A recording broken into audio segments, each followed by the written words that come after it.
আর এটা হচ্ছে সবজি, যেটা হচ্ছে কলিফ্লাওয়ার, মানে হচ্ছে আপনার ফুলকপি।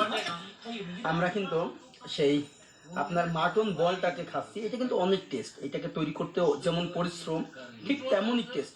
কিন্তু কাশ্মীরি ট্রেডিশনাল এই খাবারগুলো আমরা কিন্তু এভাবে খেতে অভ্যস্ত না, কিন্তু আপনি যখন খাবেন তখন এর প্রেমে পড়ে যাবেন যে এত সুন্দর গ্রেভি টেস্ট, এখানকার ভাতেরও একটা আলাদা রকমের টেস্ট আছে, এছাড়া প্রতিটা তরকারির আলাদা আলাদা ফ্লেভার, অসাধারণ। আমরা আসলে হয়তো তাদের খাবার সম্পর্কে অতটা অবগত না, কিন্তু তারাও আমাদের খাবার সম্পর্কে এতটা জানে না, তারা এগুলোও খায়।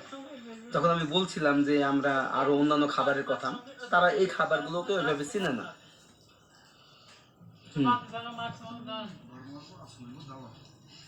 এই যে বলটা, আর এখানে আমাদের মতো কিন্তু আরেকটা রান্না করা হয়েছে, সেটা হচ্ছে মাটন। कैसा लग रहा है मेरा साथ खाता है? बहुत अच्छा लगता है, बहुत अच्छा लगता है। मैं तो सभी जाएगा कश्मीर से।